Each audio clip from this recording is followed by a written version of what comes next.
आज के पत्रकार वार्ता का विषय महंगाई पर है। जिन्हें सौंपी रोशनी की रहनुमाई, बुझाकर चिराग विदे है उजाले की दुहाई।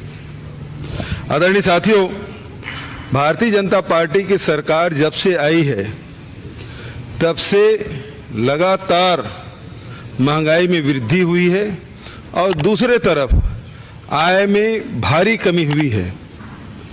और महत्वपूर्ण बात यह है कि जो अच्छे दिन के वादे किए थे, जिन्होंने गुजरात मॉडल की बात कही थी, वो दोनों ही असफल साबित हुए। एक तरफ लोगों को झूठ परोसा गया और दूसरी तरफ महंगाई का जहर आम जनता के जीवन में घोला गया। आप देख रहे हैं कि किस प्रकार से पेट्रोल डीजल के भाव में वृद्धि, पहली बार देश में पेट्रोल और डीजल ने सेंचुरी लगाई। प्रतिस्पर्धा चल रही थी कि आज इस प्रदेश में सेंचुरी मारा तो कभी ये छपता था कि किस शहर में पेट्रोल और डीजल 100 के पार हुए। रसोई गैस 1000 पे आंकड़े छू रहे हैं और दाल है, खाने के तेल हैं, उसमें भी प्रतिस्पर्धा है। कोई 250 है तो कोई 200 रुपया है। चाय की बात अब कोई नहीं करता क्योंकि चाय अब कड़वी हो गई है। चाय आवाज नहीं है। इस माइक को असलियत में सिद्धू जी की आदत पड़ी हुई है। बुलंद आवाज है उनकी। अब आई है, थोड़ा सा पीछे आगे रखें। चाय अब कड़वी हो चुकी है क्योंकि जो चाय की पत्ती 130-40 रुपए में मिलता था, आज वो 500 के पार हो गए हैं। अब नमक भी महंगे हो गए हैं। आदरणीय साथियों, एक तरफ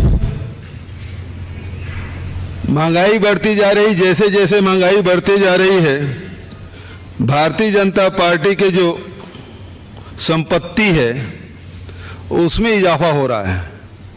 जो संपत्ति 780 करोड़ का था, आज 4850 करोड़ के पहुंच गए। लोग गरीब होते जा रहे हैं। मध्यम वर्ग के लोग हैं वो निम्न मध्यम आय वर्ग के हो गए हैं और निम्न मध्यम आय वर्ग के लोग अब गरीबी रेखा के नीचे आ गए हैं। ऐसे समय में लोग रोज हम मीडिया के माध्यम से देखते हैं, सुनते हैं कि उनके जो मित्र हैं उनकी संपत्ति प्रतिदिन 1000 करोड़ की वृद्धि हो रही है और अरबपति से खरबपति होते जा रहे हैं। मैं सिलसिलेवार कुछ बातें आपसे कहना चाहूंगा। थोक महंगाई में पिछले 12 साल से में आज उच्चतम स्तर पर है और वो आंकड़े अब 14.23% तक पहुंच गया है। और जो खुदरा महंगाई है वो 5.59% तक के। पेट्रोल और डीजल के भाव में वृद्धि के बारे में मैंने आपसे चर्चा की। आपको पता ही है कि यदि यूपीए गवर्नमेंट के समय जितना एक्साइज ड्यूटी था, यदि उसी पे कायम रहते तो आज पेट्रोल पे 26 रुपये 50 पैसा और डीजल में 25 रुपये 50 पैसे की कमी होती।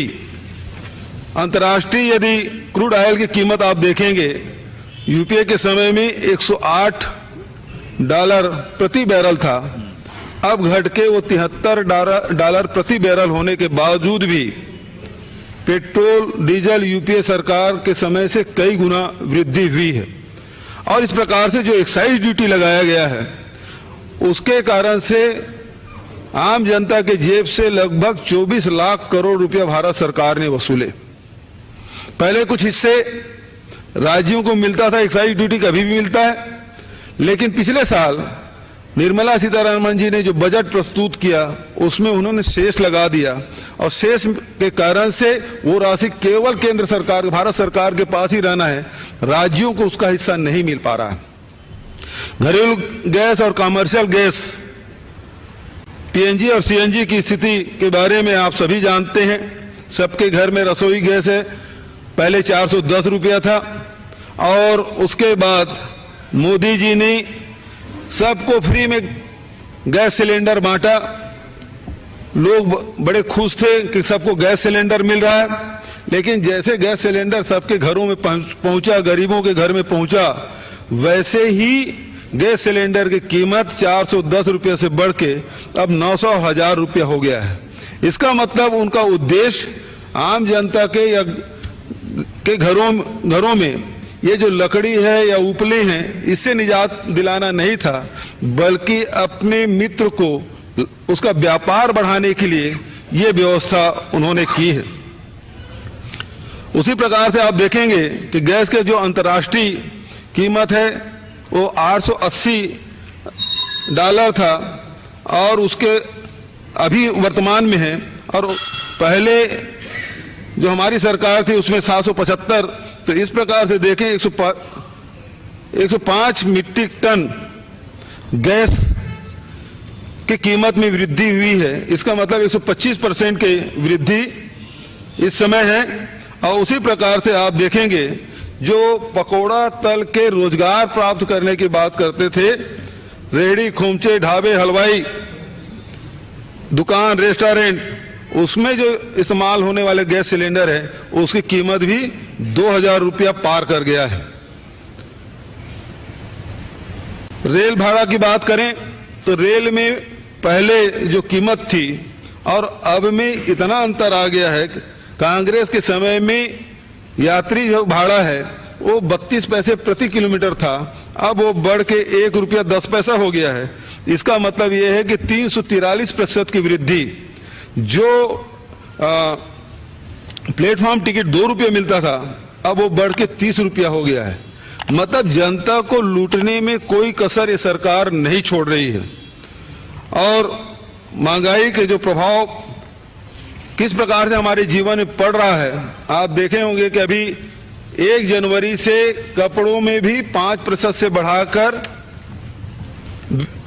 उसको 12% करने का निर्णय था, लेकिन कांग्रेस के मुख्यमंत्री ने, कांग्रेस पार्टी ने, आम जनता ने, व्यापारियों ने इसका विरोध किया और ये 5 राज्य में जो चुनाव हो रहे हैं उसके दबाव के चलते उस निर्णय को वापस लिया और 12% से फिर से 5% कर दिया गया। अब तो जूते चप्पल में भी उन्होंने जीएसटी लगा दिया है 5% से बढ़ा के 12%। तो लगातार आप देखेंगे कि फूड डिलीवरी जो सेवाएं हैं उसमें भी जीएसटी उन्होंने लगा दिया है। एटीएम में पैसा निकालेंगे उसमें भी आपको सरकार को टैक्स देना होगा। आप ऑनलाइन टैक्सी या ऑटो भी बुलाएंगे उसमें भी आपको चार्ज देना होगा। तो कार और ऑटोमोबाइल भी खरीदेंगे अब वो 2.5% तक के महंगा हो गया है। स्टील और सीमेंट की कीमत आसमान छू रहा है, जहां 400 प्रति बोरी अभी मिल रहा है, और उसी प्रकार सीमेंट अब 60,000 65,000 प्रति टन हो गया है। तो ये लगातार 65,000 क्षमा चाहूंगा, वो 6,000 से 6500 हो गया है। तो लगातार इसमें वृद्धि हो रही है। तो आज स्थिति ये है कि हर चीज में ये सरकार महंगाई बढ़ाने में कोई कसर नहीं छोड़ रही है। एक तरफ महंगाई बढ़ रही है तो दूसरे तरफ आमदनी कम हो रही है, लोगों की नौकरियां जा रही है और आय में लगातार कमी हो रही है। और ऐसे समय में हम लोगों ने जो कांग्रेस शासित राज्य हैं उसमें से मैं कुछ छत्तीसगढ़ के बारे में मैं बताना चाहता हूं कि महंगाई कम करने में जैसे पंजाब गवर्नमेंट ने उसमें वेट में, पेट्रोल और डीजल में कमी की, उसी प्रकार से हम लोगों ने छत्तीसगढ़ में की ताकि राहत मिल सके। लेकिन हमने कहा कि जो शेष लगाए हैं यदि पूरे उस शेष हटा दिया जाए तो पूरे देश में इसका लाभ मिलेगा। दूसरी प्रकार से हमने आय वृद्धि करने के लिए भी छत्तीसगढ़ में कुछ काम किए हैं, जिसमें हम लोगों ने निर्णय लिया किसानों के जो धान है उसे 2500 रुपये क्विंटल में खरीदेंगे, लेकिन उसमें भी भारत सरकार ने अड़ंगा लगाया कि आप यदि 1 रुपया भी बोनस देंगे समर्थन मूल्य से ऊपर तो आपका चावल नहीं खरीदा जाएगा। ये सभी राज्यों के लिए लागू किया गया और उसमें हम लोगों ने राजीव गांधी किसान न्याय योजना लागू की और 9,000 रुपये प्रति एकड़ हम दे रहे हैं। तो इस साल तो वो 2500 रुपये से बढ़ के 2540 रुपया हो गया।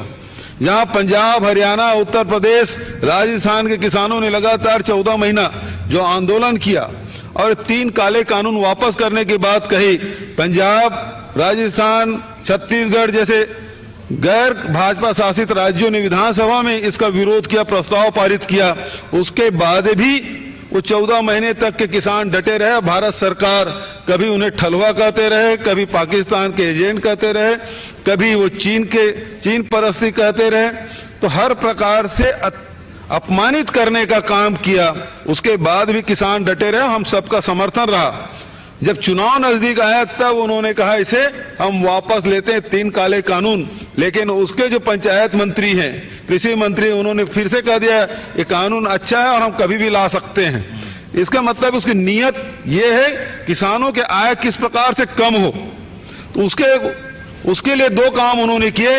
एक तो उसके उत्पाद को खरीदो मत, दूसरी तरफ डीएपी और यूरिया की पूर्ति ठप कर दो। पूरे देश में यूरिया और डीएपी की सप्लाई में कमी की गई है, तो सीधा इसका प्रभाव उत्पादन पे पड़ेगा। उत्पादन कम होगा तो किसानों के आय में कमी होगी। एक काम उन्होंने किया। दूसरा, नौजवानों को जो रोजगार देने की बात कही थी वो सब उन्होंने बंद कर रखा है।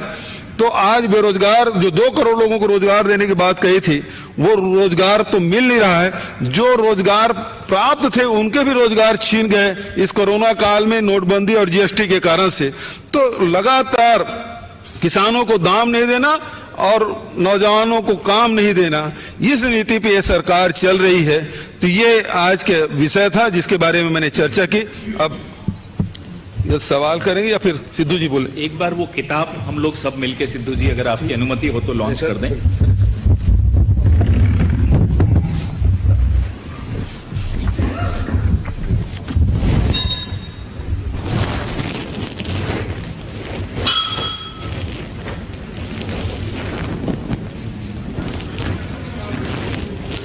जी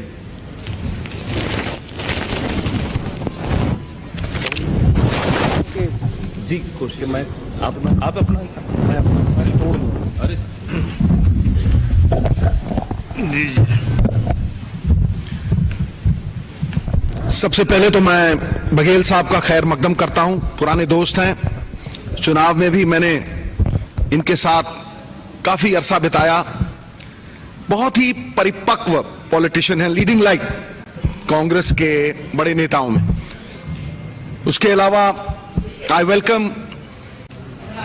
a very astute intellectual पवन खेरा साहब, जिनका आगमन जैसे बाहर आती है वैसे कांग्रेस भवन में हुआ है। तो सर आप आए, बाहर आई। अब मैं आज के मुद्दे की बात करना चाहता हूं, लेकिन मेरा मुद्दा थोड़ा हटके है। बघेल साहब ने दुखती रग के ऊपर हाथ रखा है। There is always a mood of the nation, और वो जो नब्ज है ना दुखती हुई, उस पे जब हाथ रखता है तो और दर्द होती। लेकिन कांग्रेस पार्टी सिर्फ दुखती हुई नब्ज पे हाथ नहीं रखती, इनसे निजात देने के लिए भी समस्याओं के हल देती है। जैसे इन्होंने छत्तीसगढ़ में किसानों की जिंदगी बहुत बेहतर कर दी है। हर वर्ग में एक जिनको कहते हैं ना सर्वपक्षी विकास, वो हुआ है। अब मैं इसका तोड़, जो पंजाब मॉडल बड़ा अहम हिस्सा है हमारे मैनिफेस्टो का, इससे निजात दिलाने के लिए जो सबसे बड़ा मुद्दा है मैं उस पर बात करता हूं। It draws its inspiration from the vision of Pandit Jawaharlal Nehru,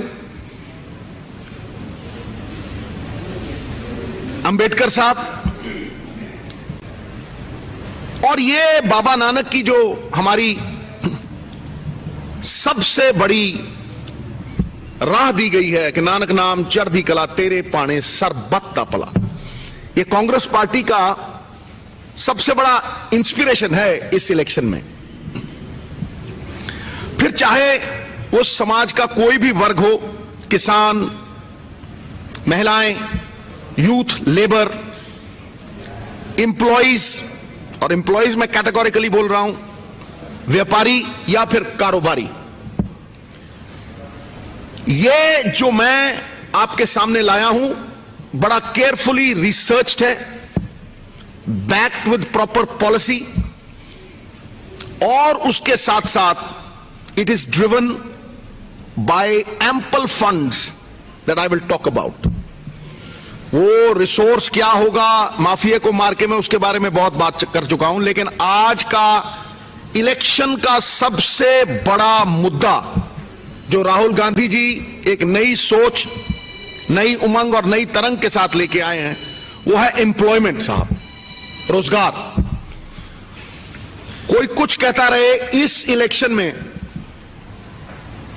जितनी भी रिसर्च हुई है करीब करीब 40% लोग ये कहते हैं कि एम्प्लॉयमेंट सबसे बड़ा मुद्दा है पंजाब में।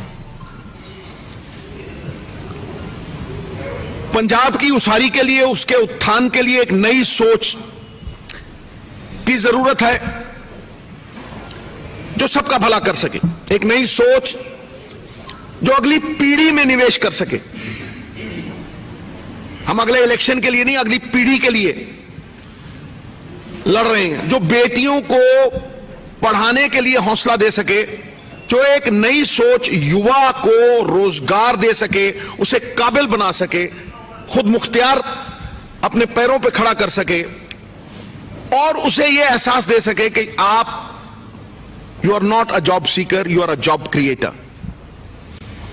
अब मैं जब यह बात करता हूं इस सोच की, हर बार जब इलेक्शन आता है तो लोग बांस की तरह लंबे वायदे अंदर से खोखले लेके खड़े हो जाते। 2015 में कोई कहता है 10 लाख, कोई कहता है 26 लाख, कोई कहता है जी 20 लाख, बस हवा में एक किला बनाया, नींव नहीं होती। अरविंद केजरीवाल साहब ने 2015 में 8 लाख जॉब्स का प्रॉमिस किया, न्यू जॉब्स, और आरटीआई बताती है 440 मिले, केवल 440 जॉब्स। मैं ये इंफॉर्मेशन आपके साथ पहले भी शेयर कर चुका हूं, बट मैं एक और इसमें बात करना चाहता हूं कि जब 2020 का उनका मैनिफेस्टो आया साहब, तो jobs were not a part and parcel of that manifesto. Job का जिक्र भी नहीं हुआ, जॉब्स उड़ गए हवा में। 2020 में उनके मैनिफेस्टो में किसी एक जॉब को देने की भी बात नहीं आई। उसके बाद वो यहां आए और उन्होंने कहा अपनी पर्चियां संभाल के रखना, भूलना मत। मैं पंजाबियों से भी वार्तालाप कर रहा हूं, भूलना ना भाई, वो 25-26 लाख पर्चियां जड़ियां दित्तियां सी तुसीं सांभ लेना, क्योंकि अगर हाउस होल्ड देखेंगे तो वो 25-26 लाख जॉब बनते। वो शगुफा शुरली छोड़ के वो अपने पहले वायदे का ढकोसला करके वापस चले गए थे। आज तक किसी ने भी होलिस्टिक रोड मैप नहीं दिया है जॉब्स का। आज तक किसी ने भी यह नहीं कहा कि इत्थे इस दफ्तर दे विच इस तरह जॉब देंगे। अगर आप केजरीवाल से पूछें कि केड़ियां जॉब्स और केड़े दफ्तर दे विच, उनके पास कोई जवाब नहीं होगा। ये जो जॉब स्पेसिफिक चीज है, road map with definitive numbers for employment that we will generate with the Punjab model. Each point of the Punjab model is interlinked with each other. It is entwined. So मैं सबसे पहला जो Punjab model का job guarantee है साहब,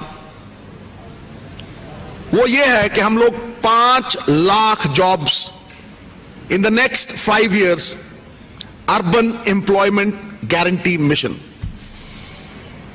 skilled, semi skilled और unskilled labour को जितने भी हैं हम लोग 40,000 मिनिमम और 50,000 maximum per year, we guarantee that 5 lakhs and I repeated.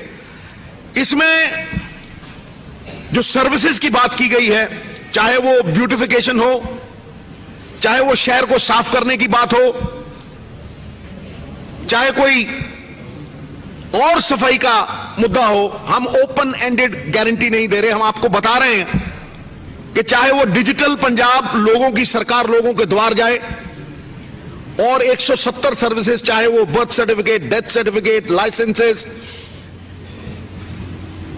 इसी तरह की भी नक्शा घर का, ऑनलाइन सर्विस 170, चाहे वो हो, चाहे basic amenities, clean water supply, drainage, sanitation, चाहे मेंटेनेंस ऑफ पार्क्स हो, रोड्स, फुटपाथ्स, ब्रिजेस, चाहे वो क्राफ्ट रिलेटेड आर्टिजन्स और क्राफ्ट आर्टिजन्स के लिए जॉब क्रिएट करनी हो, ये हम गारंटी देते हैं साहब। मनरेगा की जो आय है, वेज है, उसे 260 से अपग्रेड करके 350 किया गया है। We will give 350, not anything less than that as far as MNREGA is concern. कोई मजदूर पंजाब में ऐसा नहीं होगा साहब, 56 lakh people I am talking about, कोई मजदूर ऐसा नहीं होगा जिसकी लेबर कमीशन रजिस्ट्रेशन नहीं करेगा, क्योंकि ऐसे कितने ही मजदूर भाई हैं। मैं यहां लेबर चौक पे गया हूं, 6-7 लेबर चौक पे मैं गया हूं, वीडियोस डाले हैं। मैंने जितनों को पूछा है, 15 में से एक कहता है कि मेरी रजिस्ट्रेशन हुई है और मेरी रजिस्ट्रेशन के लिए इतने पैसे मांगे गए। There will be not a single मजदूर, और मजदूरों की बात बहुत कम लोगों ने की है, जिसकी रजिस्ट्रेशन नहीं होगी। कंस्ट्रक्शन वर्कर्स भी जो होते हैं उनके लिए सरकारें अनाउंस कर देती हैं 2,000, 4,000, 6,000 सेस भी लगता है, लेकिन वो पहुंचता नहीं है क्योंकि उनकी रजिस्ट्रेशन नहीं हुई। So the first one is 350 minimum wage. The second is कि हम अकाउंट में ट्रांसफर करेंगे इन वेलफेयर स्कीम्स को और रजिस्ट्रेशन होगी। कोई भी जो लेबर करता है साहब, and this is a very important point, कोई भी जो लेबर करता है will be given BPL cards. वो ऑटोमेटिकली ही will be part of the BPL cards, वो पीडीएस सिस्टम का हिस्सा होगा। ये आज तक कभी नहीं हुआ, मैं कह रहा हूं, क्योंकि वो ऑटोमेटिकली उसमें आना चाहिए। अगर आप देखेंगे यहां पिछले 12 साल से यही नहीं पता कि बीपीएल कौन है। जब आपको यह नहीं पता कि गरीब कौन है तो आप उसका भला कहां से करेंगे? दूसरी बात, आप उसकी कैटेगराइजेशन कैसे करेंगे कि भाई वो गरीब से अब थोड़ा अमीर हो गया, बिलो पॉवर्टी लाइन से ऊपर आ गया, जब आपको यही नहीं पता कि गरीब कौन है। इसलिए जितनी भी लेबर होगी पंजाब की, it will fall in this category and we will provide PDS. और उस पीडीएस का भी हमने लेवल बढ़ा दिया है, उसकी न्यूट्रिशन बढ़ा दी है। 5 अनाज का आटा होगा, उसमें 1 दाल होगी। पहले जो सिर्फ कनक दिया करते थे उससे वो हटके है, 5 अनाज का आटा। We will look into the nutrition. Malnutrition is one of the biggest topics that no one touches, no one actually adheres to. और जो मिड डे मील्स होंगे उसमें we will add eggs and milk, and that is a guarantee that I am giving. दूसरा, constitution of state labour reforms commission. जैसे हम जितेगा Punjab commission की, planning commission की बात करते हैं, पंडित जवाहरलाल नेहरू की जो विजन है, उसी तरह constitution of state labour reforms commission. All industry, और ये सबसे बड़ी प्रॉब्लम है पंजाब की साहब, कि जितनी इंडस्ट्री है उनके पास स्किल्ड लेबर नहीं है। और इंडस्ट्री की सबसे बड़ी प्रॉब्लम ही ये है कि वो कहते हैं कि हमारे पास स्किल्ड लेबर नहीं है। So all industry with more than 200 labours shall be in partnership with the Punjab government. हम उन्हें पार्टनर बनाएंगे साहब, उनसे पहले पूछा जाएगा, and then provide skill training under Punjab urban employment guarantee mission. It is only after giving him that skill, उसे वो कला देने के बाद ही हम इंडस्ट्री को वो लेबर सप्लाई करेंगे which will be skilled, and वो उनका हाथ बटाने से भी बड़ी बात है। Welfare of municipality, staff better, working condition improvement, reward structure, guarantee social security for all municipal staff. All municipal staff will have this guarantee साहब। आगे जब लिकर की कॉर्पोरेशन बनेगी, and I am talking employment, just employment, जब हम liquor की corporation बनाएंगे, the state takes control of the liquor corporation, Tamil Nadu provides with 35,000 permanent jobs. TASMAC. Punjab will provide 50,000 jobs in the liquor corporation. Number two, mining. The moment the state takes control and makes a mining corporation of sand, we will employ 50,000 Punjabis in the mining corporation. मैं आपको जगह बता रहा हूं, proper पक्की नौकरी बोल रहा हूं। Then transport will have and generate almost 70,000, that is the minimum that we are talking about. क्योंकि जब आप देखेंगे पीआरटीसी और पनबस, पीआरटीसी और पनबस में the moment you increase this fleet, 10,256 regular government jobs will be created. एक बस के पीछे करीब करीब 10 से 11 जॉब्स क्रिएट करने का स्कोप होता है। Giving permits to rural youth at discounted rates, specific online route allocations, 60,000 jobs by stopping illegal buses. आज 3,000 परमिट पे 8,000 बस चल रही है साहब, जाओ पता कर लो। This policy will have to be changed, completely change. 3,000 परमिटां दे उत्ते 8,000 बस चलदी अज, और वो जो बादलों की किन्नी है, 25-25 किलोमीटर का परमिशन है, तो जाते 75, 100, 200। ते अट्टी सट्टी केजरीवाल नाल भी है, क्योंकि जिन्ने ल्यूक्रेटिव एयरपोर्ट के रूट ने वो सारे इन्हां दे कोल ने। There has been no policy change, right. So by giving permits to the youth of Punjab, this is the number of people that we'll create. Healthcare, I've already announced, but the jobs that we will create in healthcare is 20,000 jobs. When I say 20,000 jobs, mobile vans, ATM clinics. आपने देखा होगा बहुत से ऐसे सूबे हैं जहां आप जैसे वो सोडे होते हैं, खरीदते हैं, चॉकलेटें खरीदते हैं, ATM clinics where you can buy cheap medicine, government medicine, and that is a novel idea. It is prevalent in India. It has been done in India very successfully. So whether it is mobile vans, ATM clinics, kiosks for preventive health checkup. आपने देखा आज हिंदुस्तान में रोग से खतरनाक इलाज है, लेकिन अगर उसको प्रिवेंटिव मैकेनिज्म में डाल दीजिए, रोग को आने से पहले टाला जा सकता है। The preventive health mechanism is one of the foremost things that the Punjab model talks about. Tele consultation, छोटे छोटे कंप्यूटर जहां आप किसी भी डॉक्टर के साथ घर बैठे कंसल्ट कर सकते हैं साहब। There will be hours fixed for tele consultation. कई जरूरी नहीं होता कि कई हर एक चीज के लिए आप हॉस्पिटल जाएं। There can be teleconsultation for doctors. This will be organized in every village, 12,000 villages. Her problem का हल मैं पहले कह चुका हूं, लॉ एंड ऑर्डर को छोड़ के है income. If the income of the state is increased, we can easily fill up 1 lakh vacancies that are vacant today. ਤੁਸੀਂ ਦੇਖੋ, मैं ਮੰਤਰੀ ਸੀ, ਘੱਟ ਤੋਂ ਘੱਟ ਨਹੀਂ 7 ਤੋਂ 10,000 ਜੌਬਸ लोकल सेल्फ गवर्नमेंट घट सीगियां। क्यों? क्योंकि तनख्वाह देने नूं पैसे नहीं सी, समझे। वो जिहड़ियां 1 लाख जॉब्स वेकेंट पईयां उन्हां नूं भरन दी गल अज तक किसी ने नहीं कीती। The day you kill the mafia, the day U double this income in the government of India schemes, this 1 lakh job vacancy will be completely filled। और मैं गारंटी दे रहा उन्हां बंदियां नूं जिहड़े धरनियां ते बैठे रहे हैं, all problems of ETT teachers will be solved। जिन्ने ETT ਦੇ ਟੀਚਰ ਖੰਭਿਆਂ ਤੇ ਚੜੇ ਫਿਰਦੇ ਆ, ਜਿਹੜੇ ਟੰਕੀਆਂ ਤੇ ਚੜੇ ਫਿਰਦੇ ਆ, ਉਹਨਾਂ ਦੀ ਪ੍ਰੋਬਲਮ ਦਾ ਹੱਲ ਇਹੀ ਹੈ, ਇਨਕਮ। every ETT teacher पक्की नौकरी दे के 40,000 तो शुरू करांगे, कोई 10,000 वाला बंदा नहीं रखना, एक गारंटी है मेरी। अगली चीज, पीआरटीसी पन बस सड़कों ते फिरदे है, सॉल्व्ड। उस तो अगे डॉक्टरां दा नॉन प्रैक्टिसिंग पता, नॉन प्रैक्टिसिंग अलाउंस गिवन। उस तो अगे जिन्ने इंप्लॉई यूनियंस ने, और इंप्लॉई मैं अज इंप्लॉई भरावां नाल मैं गल कर रहा, ठोक के कर रहा, ऑल इंप्लॉई यूनियंस और इंप्लॉइज विल बी गिवन पे commission.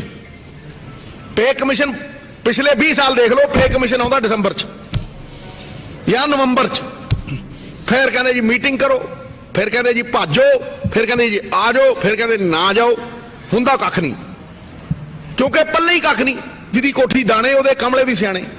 And this is what I have been saying कि 1000 करोड़ हुंदा ते पीआरटीसी जिन्ने भी ईटीटी वाले कोई ना हुंदा। मैं अगे जाऊंगा, पीएससीबी दे कंप्यूटर टीचर्स अज 20,000 करोड़ दे घाटे च महाराज, कदों बह जाए कोई पता नहीं है। PSCB contractual teachers, I am talking to them, contractual teachers होने चाहे, क्लैरिकल स्टाफ रेवेन्यू डिपार्टमेंट का जिहड़ा स्ट्राइक दे उत्ते। उस तो अगे आंगनवाड़ी वर्कर्स फिक्स करांगे तनख्वाह, चाहे 4 होवे 5 होवे 6 फिक्स्ड होएगी। जो जुबान दे रहे हैं वो तो खड़ूंगा, पहला भी खड़े ये तो भी खड़ूंगा, और 10 के कह रहे हैं भी इत्थों रेवेन्यू आएगा। उस तो अगे आओ, families of electricity board employees who've died will be provided what they want। कईयां दियां पेंशनां खा गए, जदों पेंशन देण नूं ना होवे 2004 तो पेंशन ही नहीं दित्ती, that will be sorted out साहब। and the next 2-3 things, मुझे 5 मिनट और दीजिए मैं खत्म करता हूं, is prospective jobs in maintaining and developing clusters। I've talked about that। देखो 8 लाख जॉब्स की बात कर रहा हूं, बाकी प्रोवाइडर्स की बात कर रहा हूं 5 लाख, विच इज क्लस्टर्स। हम लोग सरदार मनमोहन सिंह की विजन जो राहुल जी ने उस दिन रीइटरेट की, उस पे खड़े हैं। उसमें हम 10 फूड पार्क्स और 13 क्लस्टर, जहां जहां बिजनेसेस सेम है वहां क्रिएट करेंगे, और उसके अलावा होम बेस्ड इंडस्ट्री। ना जो क्लस्टर्स की मैं बात कर रहा हूं, यहां करीब करीब 2.5 लाख लोगों को पैरों पे खड़ा करेंगे साहब, मिनिमम। और जितनी प्रोसेसिंग होगी वो बिरले टाटे नहीं करेंगे, वो पंजाब का किसान करेगा और पंजाब का नौजवान करेगा। It's a very doable thing, very doable. किसी ने कोशिश ही नहीं की, किसी की पॉलिटिकल विल ही नहीं थी। उसके आगे आइए sir, home based industry. And when I talk home based industry, उसमें युवा स्वयं रोजगार भी है सर। वो है जो घर पे आप क्लाउड किचन चला सकते हैं, ई कॉमर्स, ऑनलाइन बाइंग, मतलब there are so many things, BPOs, shoe making, manufacturing, कितनी ही चीजें हैं साहब, मैं पहले उनको रिपीट कर चुका हूं।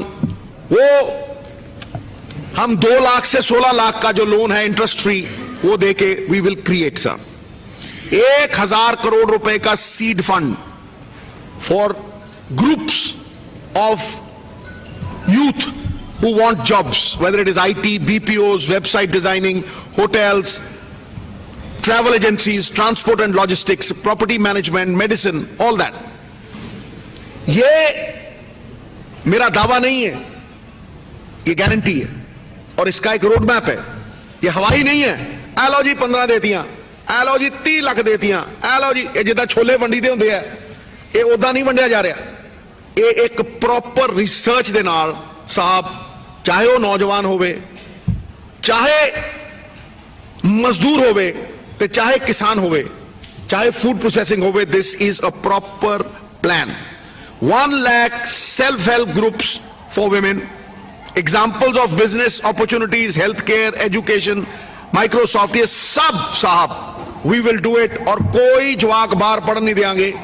मैं पहला भी कह चुके हैं, we will create an IT hub in Mohali, an education hub in Mohali।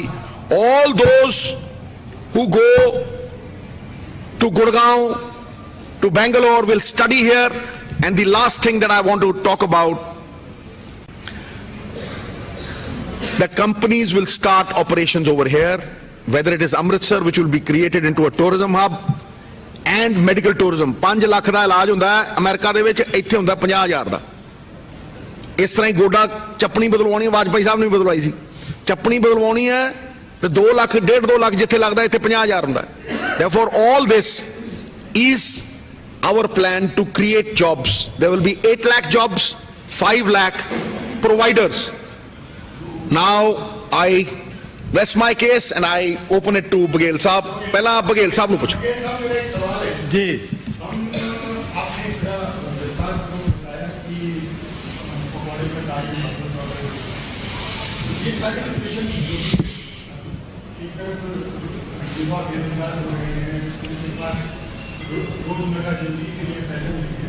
दूसरी तरफ सीएम के रिश्तेदार के घर पर 10 करोड़ रुपया होता है, तो ऐसे जो बैलेंस इम्बैलेंस हो रहा है उस पर देखिए, जहां तक के जिन राज्यों में चुनाव होते हैं वहां विपक्षी दलों के यहाँ आईटी, ईडी, सीबीआई वो सारे रेड पड़ते हैं। अब सुनो तो भाई, सिद्धू साहब क्रिकेटर हैं, जानते हैं 11 खिलाड़ी खेलते हैं, लेकिन कुछ देश ऐसे भी थे जिसे 2 एक्स्ट्रा प्लेयर होते थे।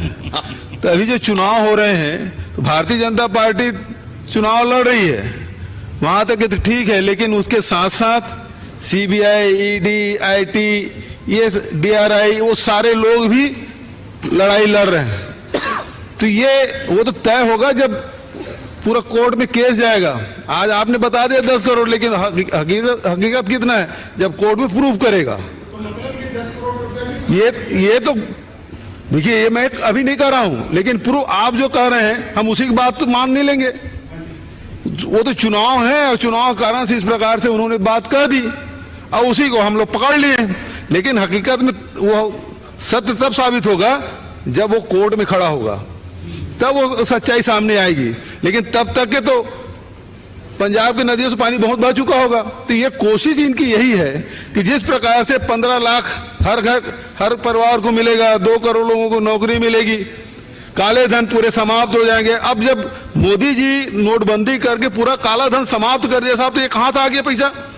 पहला सवाल तो मोदी जी से, जब काला धन समाप्त हो गया पूरा देश से, ये पैसा कहां से आ गया?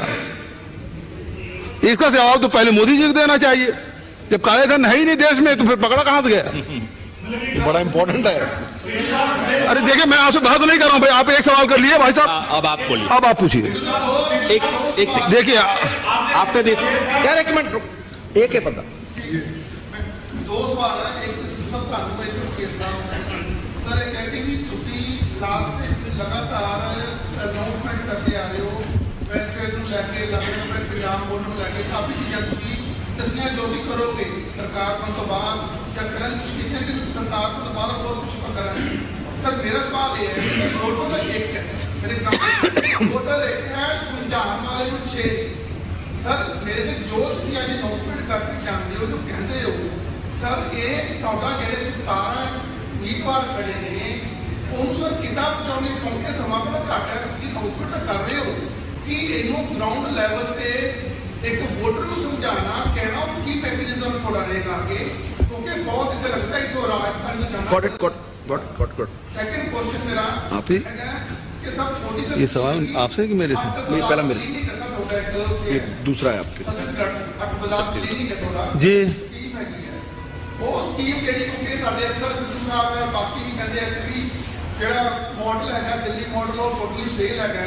ਤਾਂ ਕੀ ਕੋਕੇ ਤੁਸੀਂ ਨੂੰ ਸਮਝਾਇਆ ਕਿ ਜਿਹੜਾ ਪੰਜਾਬ ਕਾਲੇ ਹੱਟ ਬਾਜ਼ਾਰ ਕਲੀਨਿਕ ਹੈ ਉਹ ਇੰਨੀ ਕਾਮਯਾਬ ਹੈ ਕਿ ਉਹਨੂੰ ਤੁਸੀਂ ਇੱਥੇ ਪੰਜਾਬ ਇੰਪਲੀਮੈਂਟ ਕਰਵਾਉਣ ਵਾਸਤੇ ਤਾਂ ਸਿੱਧੂ ਸਾਹਿਬ ਨੂੰ ਡਿਸਕਸ ਕਰੋਗੇ ਜਾਂ ਤੁਹਾਡੇ ਵੀ ਬਿਲਕੁਲ ਹੋ ਜਾਏਗਾ ਜਿਵੇਂ ਤੁਹਾਡੇ ਪੰਜਾਬ ਦਾ ਅਸੀਂ ਦਾਵਾ ਕਰਦੇ ਕੇਜਰੀਵਾਲ ਦਾ। हाट बाजार जी, पहले आप दीजिए सर। हाट बाजार क्लिनिक बारे में आपने पूछा। देखिए, छत्तीसगढ़ की जो भौगोलिक स्थिति है वो दूसरे प्रदेशों से भिन्न है।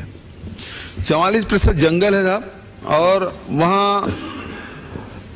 32% आदिवासी हमारे निवास करते हैं और लोग वहां आदिवासियों में आप जानते हैं कि जड़ी बूटी से इलाज करा लेंगे, झाड़ फूक से इलाज करा लेंगे, प्रिमेटिव टाइप्स भी रहते हैं, वो अंग्रेजी दवाई खाना नहीं चाहते। ऐसी स्थिति में हमारे ब्लॉक स्तर पे, जिला स्तर पे बहुत सारे अस्पताल खुले हुए हैं, डॉक्टर भी हैं, लेकिन वो नहीं जाते। लेकिन आदिवासी हाट बाजार जरूर जाते हैं, सप्ताह में एक दिन वो हाट बाजार जरूर जाएंगे। ऐसे में हम लोगों ने फैसला किया कि हाट बाजार क्लिनिक योजना, जिसमें डॉक्टर भी हो, कंपाउंडर भी हो, नर्स भी हो, सारे स्टाफ हो और सारे 40 प्रकार के जांच की व्यवस्था उसमें हो और दवाइयां भी वहां मुफ्त देने की व्यवस्था हो और उसकी सारी पर्चियां बनती है। तो उसके कारण से आज बस्तर में हम लोगों ने जब से शुरू किया है, आप देखे होंगे कि पहले तो बस्तर में उल्टी दस्त से सैकड़ों लोग प्रभावित होते थे और दर्जनों लोगों की मौत हो जाती थी हर जून जुलाई में। दूसरा, मलेरिया से लोगों की मौत अधिक होती थी बनिस्बत के नक्सलियों की गोली से। तो अब स्थिति ये है कि मलेरिया में भी 65% की कमी आई है। तो ये कंट्रोल हुआ है हाट बाजार क्लिनिक योजना से, उससे हजारों लाखों लोग उसका लाभ उठा रहे हैं। अब यहाँ की परिस्थिति साहब से ये करेंगे साहब, वहां की परिस्थिति अलग है और यहाँ की परिस्थिति अलग है, तो मैं सबको एक लकड़ी सभी नहीं हाँक सकता। दूसरी बात, जो आपका दूसरा भाग सवाल का, साहब ये हमारी करीब करीब 5 या 6 मीटिंग्स हो चुकी हैं और एक फाइनलिटी की तरफ हम बढ़ रहे हैं। With in the next 3-4 days the manifesto will be complete. मैं एज कांग्रेस प्रधान जब बोलता हूं तो ये सारे पंजाब के लिए बोलता हूं, बाजवा साहब की तरफ से भी बोलता हूं, भाई उसको एंडोर्स करके गया है, आपने उनका भाषण सुना था। All this is already there but we'll fine tune it and bring it to you. I assure you that within the next 1 week हम अपना मैनिफेस्टो डिक्लेयर कर देंगे। और उसमें ये बता दूं कि जो मोबाइल वैन्स वाली बात है, ये हाट बाजार जैसी ही चीज है, हाट बाजार का पार्ट एंड पार्सल है ये जो मोबाइल वैन्स हैं। और ये हाट बाजार हमारे लिए भी, इनका काम जो है, मैंने इसीलिए कहा था लीडिंग लाइट है, ये हमारे लिए भी इंस्पिरेशन है। अगला क्वेश्चन साहब।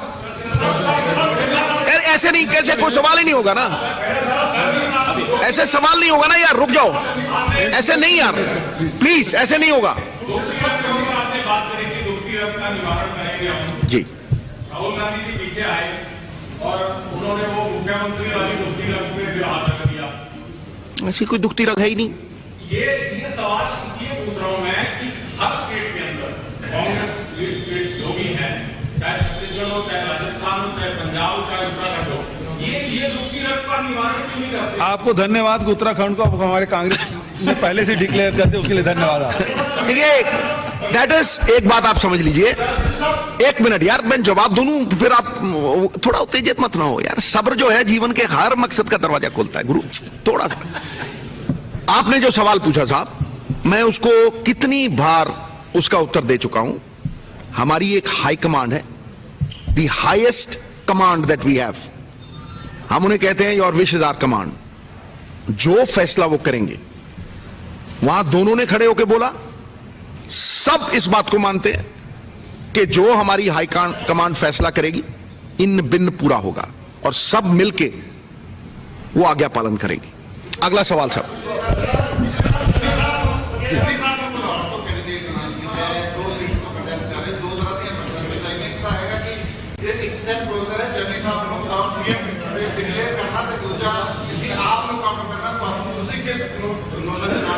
देखो बस दे विच चढ़ोगे, उत्ते लिखा हुंदा सवारी अपने समान दी खुद जिम्मेवार। तुसी चन्नी साहब तो सवाल करना। हाँ, एक बताएं। कांग्रेस के प्रेसिडेंट थे, तब कांग्रेस ने आपका नाम अनाउंस कर दिया था एज मुख्यमंत्री, तो क्या मान लिया जाए कि सिद्धू साहब भी अगले मुख्यमंत्री होंगे? देखिए ये सवाल तो हाईकमान से आप पूछते तो ज्यादा अच्छा उत्तर मिलता। मैं ये सवाल का जवाब नहीं दे सकता, आप पूछें, आप बताएं। जी जी जी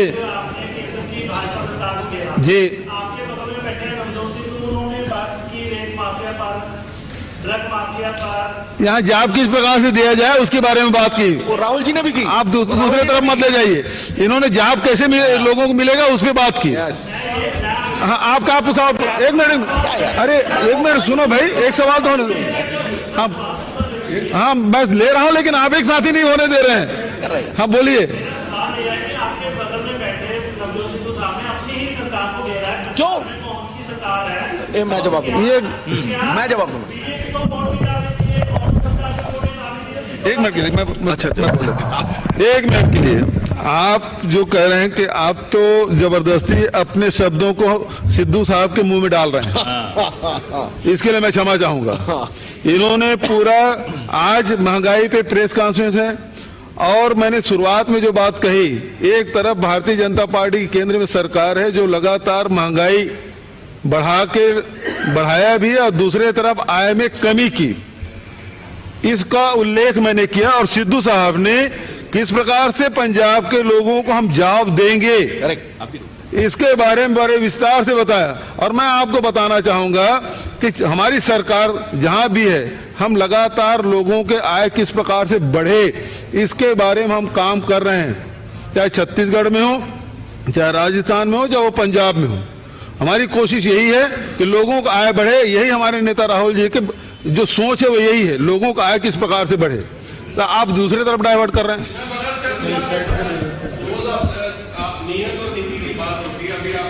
इनसे पूछ रहे हैं, मुझसे। 2017 में चुनाव लड़ा, हर कोई बात है कि एक शख्स को नौकरी देने की बात है। अभी 4 जनवरी को चरणजीत सिंह चन्नी ने कहा 1 लाख नौकरी, और आपने भी रोड मैप दिखाया। कितना बड़ा हडल है अपनी पार्टी के नेता। देखिए, जो बेवफा थे वो चले गए। नहीं, शब्द मत डाल मुझे बेटा मुंह में। कच्चा नहीं हूं, पका हुआ हूं, बिल्कुल परिपक्व हूं मैं। जो चले गए उन्हें भूल जाना पड़ेगा, समझे नहीं। और दूसरी बात जो मैं कह रहा हूं, अपने 17 साल के कभी वायदे नहीं किए, कभी कस्में नहीं खाई, कभी गुटखा सार्वजनिक तौर पे नहीं उठाया। This is the word of honour. ये निर्णय लेने की ताकत अगर भाई ने दी, ये होगा। और this is a very careful thought out thing. देखिए, कुछ होती है जुगाड़, कुछ होती है स्कीमें, लेकिन ये पॉलिसी है। पॉलिसी हमेशा बजटरी एलोकेशन के साथ आती है, रिसर्च के साथ आती है साहब। मैं आपको जो कह रहा हूं वो इज रिसर्च ड्रिवन, पॉलिसी के साथ और नियत के साथ, पॉलिटिकल विल के साथ।